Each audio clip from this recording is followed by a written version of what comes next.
Film geht direkt unter die Haut und bleibt da auch eine Weile. Wir haben ihn auf dem Filmfest Emden gesehen und nach dem Film hatte ich Redebedarf mit dem Regisseur und Clara Vignanik ist auch nicht aus dem Kopf gegangen.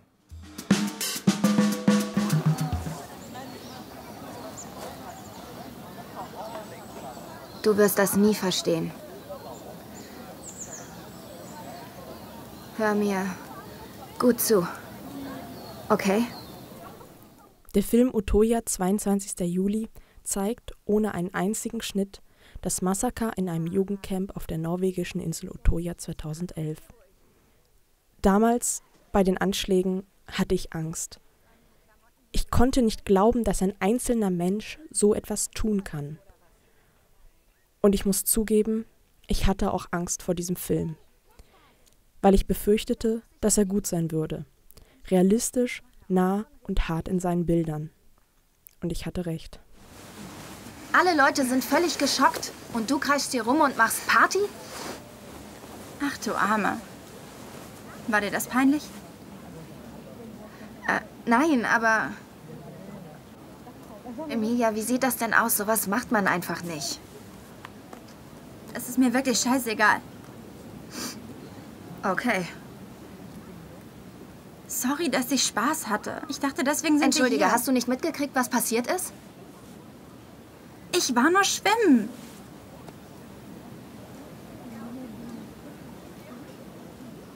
Emilia, die Mutter von Oda, arbeitet im Regierungsviertel. Das weiß ich doch nicht. Nein.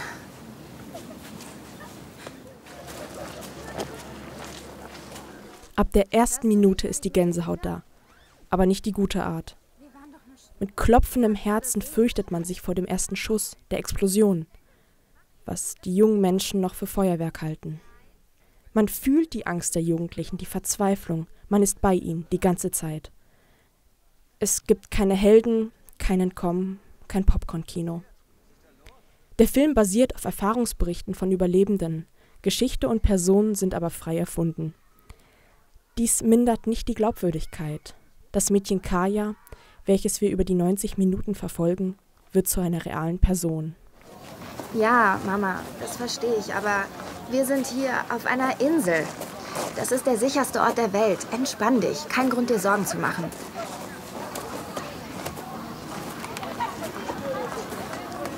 Emilia?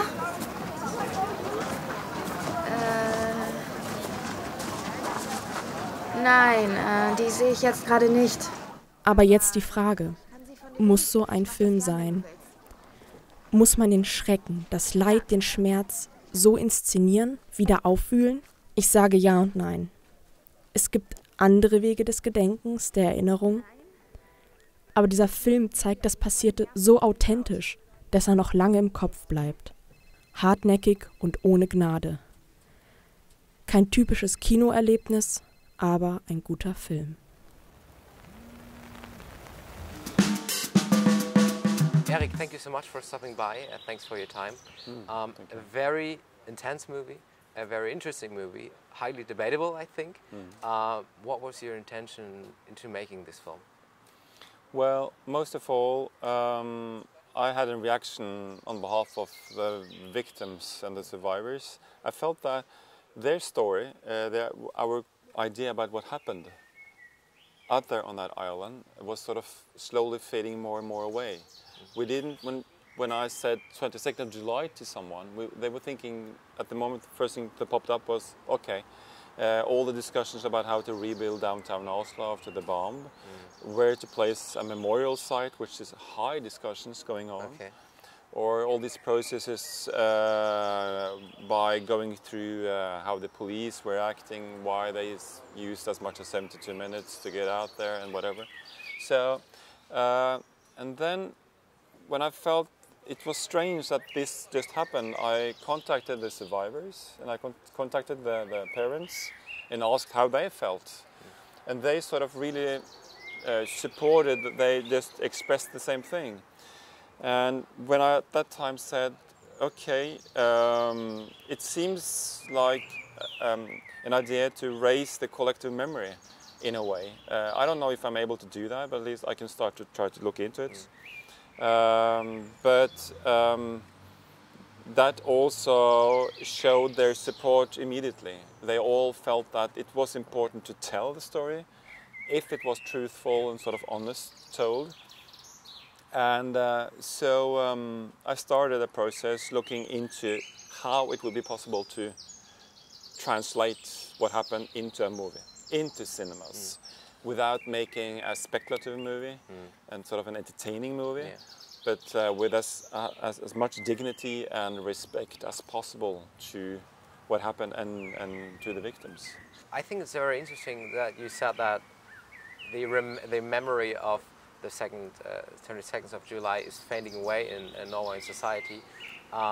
What impact? What was the aftermath of the tragedy that happened on that island in the Norway society?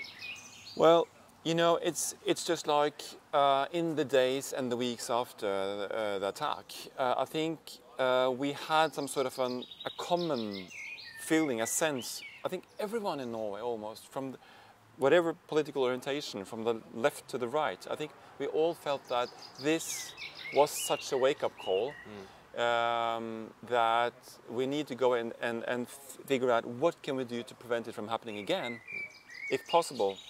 And also, whatever is of motives behind the perpetrators, you know, act, we need to go in and look at those motives and do what we can do to sort of beat them down. Yeah. And but the thing is, we started by preparing a huge trial towards Mr. Breivik, the perpetrator, and then conducted that pretty well. I think quite respectful, actually, that we didn't want to. The society didn't want to lose its own respect. Yeah. But then, that was it. We sort of just jumped over the next key issues, which is how to prevent it from happening again, and what can we do to sort of beat down this right-wing extremist ideology. So that was sort of where we were, and that sort of led me to discussing what can we do to sort of, would it help to bring the collective awareness about memory again, about what happened? Could we, in any chance, pick up that issue and see what we can do now? Yeah. So what was the reaction? Has the movie already been screened in Norway? Yes, it opened up about 2 months ago. And what was the reaction to it? The reactions was in a way quite sort of similar when the film opened, because at that time people realized what the film was about and how it was told, and most of all what the film was not about. It was not about the terrorists, it was entirely about the victims. And the fact was, and people said almost all over, they thought they knew what was going on that island, but in fact they weren't. I mean, we know everything there are to know about the terrorists. There are written books about them, tons about it. And that's sort of the issue. Suddenly people were getting a lot more knowledge about what happened. And from my point of view, one of the issues behind making the movie wasn't only entirely just to pinpoint Utøya, but in general to sort of raise the tension on that all these acts of terror happening around in Europe, in the Western world, and school massacres in the United States and here in Europe, we tend always to focus on the perpetrator, who they are, what the motives behind it, and we get some stories of the victims now and then, but it's the perpetrator's story we learn to know. Maybe because that teaches us how to prevent it. I mean, you got to know the enemy in order to absolutely and stop him from doing it again. Yeah, and you're right, because it is important that we do that. It's not that that's wrong. Yeah. But the fact is, we don't seem to have any faces, any bodies, any people with their dreams and careers, which are the victims. The victims seems just to be in the background. And that, for me, felt like, would it be possible with the film to get the audience people out there to start to figure out there are actually people in the middle of this. And why? Why is that important? Because I think that at the moment we have this violence in cinemas, in movies, in the news all the time. Yeah. It seems like we don't react on the violence anymore. But if we should act, do something against this violence, we need to be more sensitive to what that violence is about. We need to sort of wake up a bit, and knowing that violence is not what you see in movies basically and everything, but this sort of reflection on what violence is, following these kids for these 72 minutes might re-sensitive you a bit more towards that. But did the movie stir that? I mean, how was it for the relatives of the victims? Did it stir up all this horrible emotion that you would like to forget, maybe? How was the film for the victims? Yeah. Well, I presented the idea at an early stage, before anyone else knew about the project. I said that, what do you think about the idea that I might make a movie about it? And they, basically in general, almost all of them said, if you can make it work, really, if it can be as truthful as possible, then it might have a function. And what was the response after they seen it? And now it's just like a common, really great support. They feel that the film is made for them. They are using it as a part of the healing process. And there are also so many of the survivors who said that it's almost impossible for me to tell people how it was to be out there. Now I have this film, and for sure I'm going to use it, because I can ask people to go and see the film, and then I can sit down with them, and then I can tell them my story.